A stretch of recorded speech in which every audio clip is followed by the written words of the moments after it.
December 30th, 1998. The square in Castel Gandolfo is packed with 800 young men from 79 countries. Chiara Lubich, foundress of the Focolare movement, and a group of Focolarini from various countries around the world were also present. While waiting for John Paul II to address them, the atmosphere is filled with hope and joy that radiates from the faces of these young people.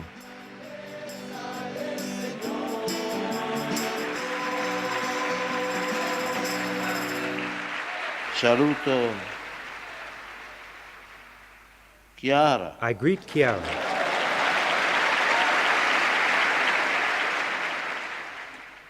Vi saluto tutti con grande affetto.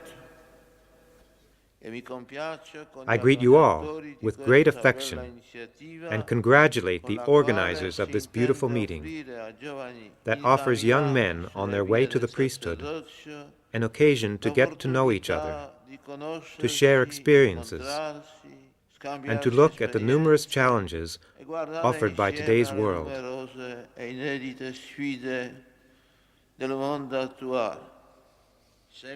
Seminarians and Focolarini, what a nice combination.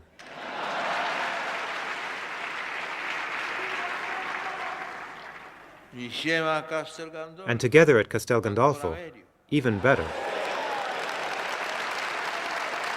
It was an opportunity for me to feel united with the leader of the church, with the successor of Peter. I feel as if I've lived unity with the whole church.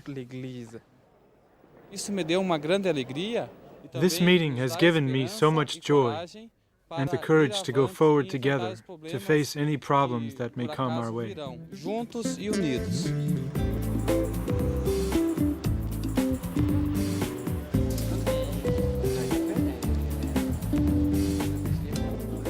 This is the fourth time that diocesan seminarians, united in the ideal of unity, have come together for a congress. Among them are young men from the Orthodox, Evangelical and Reformed churches who are also preparing for ministry. Moments of prayer and reflection, talks on spirituality and experiences. All of these focus on key issues having to do with the priestly vocation today. How do we talk about God in our world today? How can we avoid being devoured by activism? How can we be builders of communion in the difficult situations facing the contemporary church? In their search for answers to these questions, the participants turn their gaze towards Jesus in his supreme offering on the cross. In fact, the theme of their meeting is Jesus crucified and forsaken, bridge between heaven and earth. Personally, I renewed my commitment to Jesus crucified and forsaken because I have come to realize, indeed I have experienced, that He is my only good.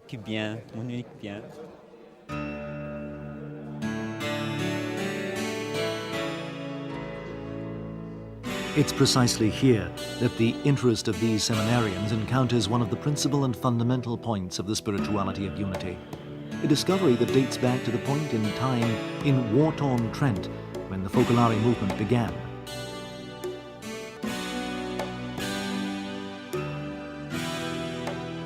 Doriana Zomboni, one of Chiara's early companions, spoke about this point at the Congress.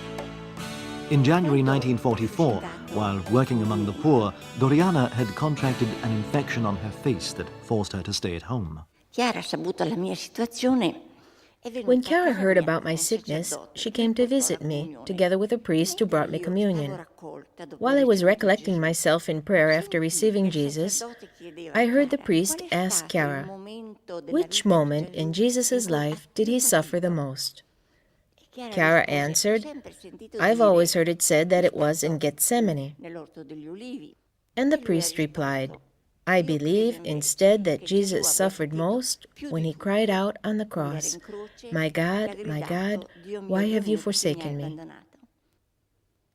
Chiara said to me, did you hear that?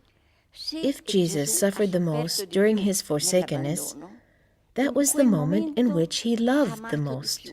If that is how it is, let's choose Jesus forsaken as our everything, as our spouse.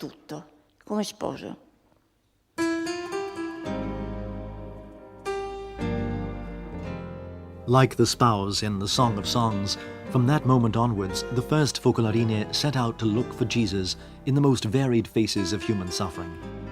He is the one who is poor, who is desperate, who is a failure.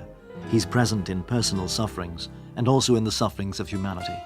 In all these situations, he is the key to unity with God and with one's brothers and sisters.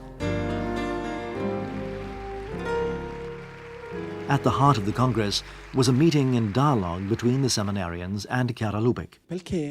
Why is the mystery of Jesus forsaken so important in order to live unity? The mystery of Jesus forsaken is very important in order to live unity, because the cross of Jesus, which contains that cry too, unites us with God and with one another. In living his passion with the cry of abandonment, Jesus said, despite the enormous separation that he felt from the Father, "Into your hands I commend my spirit." So Jesus forsaken is indeed our teacher of how to overcome every disunity, no matter how serious it is. Each time we are faced with a suffering like his, we must do likewise. We must not stand still or remain traumatized or let ourselves be blocked. We must go beyond it. How do we go beyond it? With love. Look, it's a question of giving our lives for the whole world, to see life as having an immense program. All those sufferings you see in the world are yours, because you're a Christian, you're a follower of Christ.